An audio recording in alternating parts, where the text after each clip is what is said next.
The year 2020 started with a bang. Here I was gonna make a joke about a popular basketball player, but I'm not too sure I can handle the heat that will bring me. But talking of heat, Australia was on fire. Yes, 2020 started with threats of World War III and Australian bushfires, leaving people standing there scratching their heads going, can it get much worse? Yes. Yes, it can. On the 23rd of March, the UK was plunged into a nationwide lockdown due to the coronavirus pandemic. This of course sparked mass panic and caused many people to start making decisions on the spur of the moment. Decisions like getting engaged. Of course, many people's reaction to something like this is to, just make jokes or create memes about it on the internet, just to laugh at and hide their fear. Of course, that's what people did. They made such high quality memes like this. I sailed away to China. And this. I sailed away to China in a little rowboat to find you, and you said you... Yes, it's been a rough year. March 24th saw the UK release of Disney+, Disney's streaming service that was set to rival Netflix. This of course meant that throughout the lockdown period everyone could sit back and relax and just watch all of their favourite Pixar, Disney, Marvel and Star Wars films. But much like the whole theme of 2020, Disney Plus also came with quite possibly the worst version of Breaking Free I have ever heard. We're breaking free. Soaring, flying. But don't worry. Finally, there was a reason to celebrate in 2020. March 25th. March 25th marks the 5-year anniversary of KSI's hit song Lamborghini. Sticking with the theme of songs, Gal Gadot united the world with her cover of Imagine. Imagine there's no heaven. It's easy if you try. No hell below us. Above us only sky. Imagine all the people. Of course, the last thing we needed right now was a bunch of rich people jerking off their own egos and trying to show off that they could sing. Imagine there's no countries, yeah. The internet obviously loved this video and just really showed their full support. The internet also loves its viral challenges, and with everyone stuck indoors, that can only mean one thing.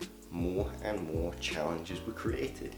You had challenges such as the Run 5, Give 5, Nominate 5, where people would run 5k, give 5 to the NHS, and then nominate 5 of their friends to do it. Of course, this challenge was great as we finally established that many of the average Instagram models could run 5k faster than 4-time Olympic gold medalist Mo Farah. The panic buying of toilet rolls sparked the how many keep-uppies can you do with a toilet roll challenge? And also sticking with the true theme of the Brits, we had a challenge where you necked a pint. Every Thursday night, a clap for the NHS was introduced. This was obviously to have everyone just show their support for all the frontline workers who were working hard during the pandemic. And it was nice because for one night a week, it felt good to know that I wasn't the only one that was clapped. With TV shows being forced onto repeats, many people were forced to create their own form of entertainment for the evenings. Enter Zoom quizzes.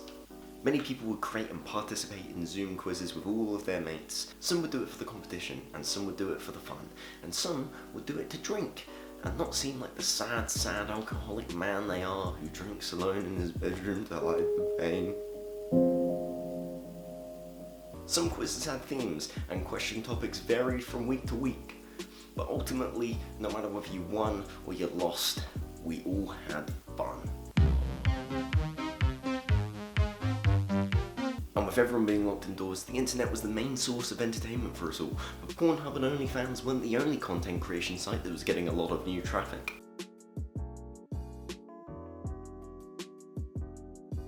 TikTok is a brand of small hard mints that were manufactured by the Italian company Ferrero. They were first produced in 1968 and are now available in a wide variety of flavors. Tic Tac is a brand of small hard mints, and TikTok is a content creation site that was created by China to spy on the teenage population of America, or at least that's what Donald Trump thinks, because spying on underage girls is the first thing that comes to the mind of the man who said he would shag his own daughter. Well, it was created back in 2016, TikTok has lasted longer than many people thought, and it is now one of the largest platforms of content creation on the internet. With its large variety of genres, there's probably something out there for everyone, even the pedophiles. From comedy to dancing to whatever the fuck this is.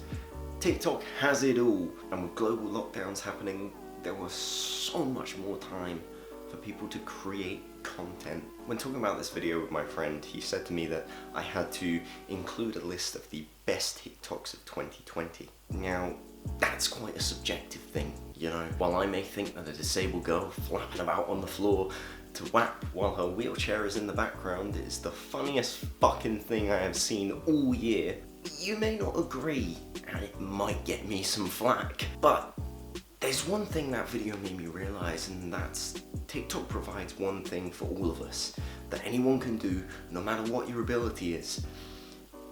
Dancing. Some of TikTok's biggest stars come from dancing videos. You know, people like Charli D'Amelio or Dixie D'Amelio. So I thought, instead of creating a list of the best TikToks of 2020, I'd just recreate some of the best dances from TikTok. And of course, starting from the top, make it drop. That's a WAP. And from the top, make it drop. That's a WAP. That's a WAP. Bucket and a mop. That's a WAP. That's a WAP. I'm talking WAP, WAP, WAP. That's a WAP. That's a WAP. Macaroni in a pot. That's a WAP. That's a WAP. Now, I know what you're thinking. The disabled girl did it better.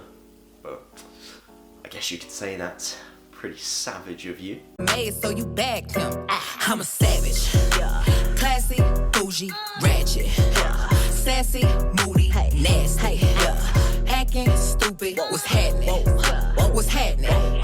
I'm a savage. What's that? You want one more? Well, if you say so. Why don't you say so? Didn't even notice. No punches got to roll with. You got to keep me focused. You wanna say so?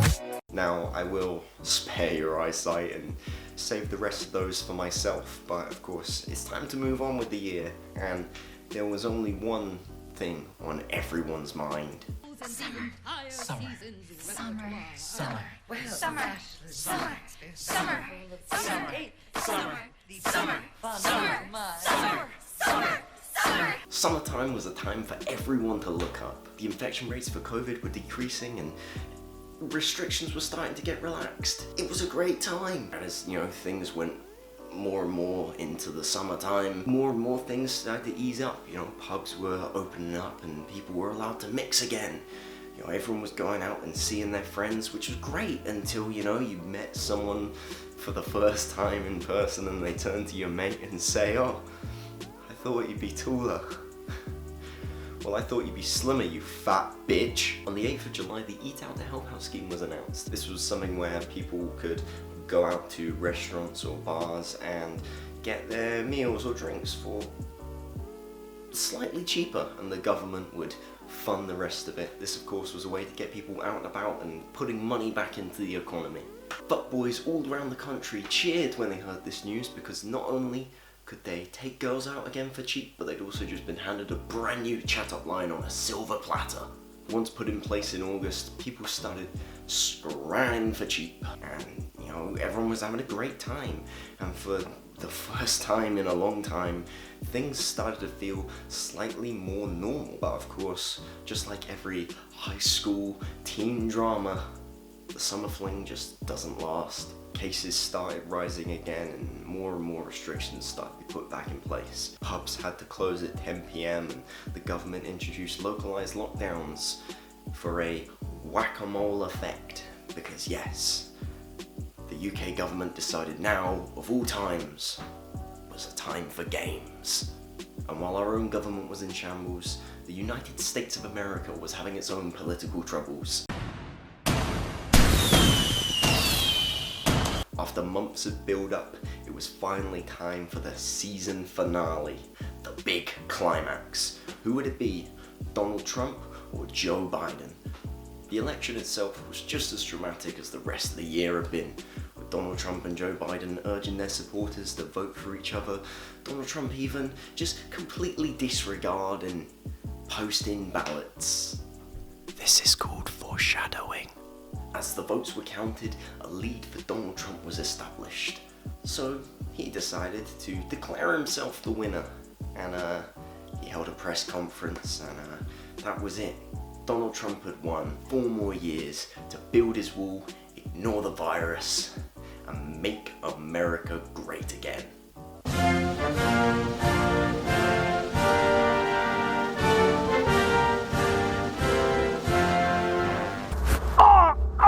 Call an ambulance! Call an ambulance! But not for me! What's this? Joe Biden has started to take over in votes? But how is this possible? Trump had already won. Postman Pat, Postman Pat, Postman Pat. Votes for Joe Biden. As the posted ballots came in, more and more votes were going to Joe Biden. States that were once for Trump had now switched over to Big Joe. Donald Trump, of course, took to everyone's favourite meme page, his Twitter account, to post his frustrations.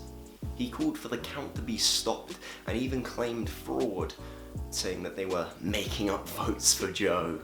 As it stands right now, Joe Biden's got 306 votes and Donald Trump has 232. And while his allegations of fraud are still being looked into, it is pretty obvious that Joe Biden is going to be the president in 2021. Donald Trump has, however, claimed that he will run again for president in 4 years' time, but with the current global climate and his age, I'd say that's being a bit optimistic. So how does this year end? Well, for a start, in October we saw Pope Francis make a very big statement. He announced that he would be endorsing same-sex civil unions. The Catholic Church also put out another statement, however, saying that they would only be endorsing these same-sex civil unions if the boys are under the age of 12. Sticking with that theme, November saw the Vatican launch an investigation into Instagram, as Pope Francis's Instagram account was found to be liking pictures of Brazilian models. Of course, they were fuming because now the whole world knew that Pope Francis had failed. No, not November. November also saw the UK put into another nationwide lockdown, this time only for a month. This lockdown, however, saw more places open than last time, places like schools, because God forbid you ever shut down the things that were clearly proven to increase the cases. But don't worry, it's okay, because they're all in bubbles and they won't mix until school ends and they go outside and meet all their mates and walk home together. December saw a lot of tears, and no, not just the ones that I was making. The government split the UK up into tiers after exiting the November lockdown because no one told them that the tier list trend had been and gone ages ago. The rules of these tiers could quite easily be summed up into a simple phrase. Tier 3, no pints. Tier 2, pints with a substantial meal.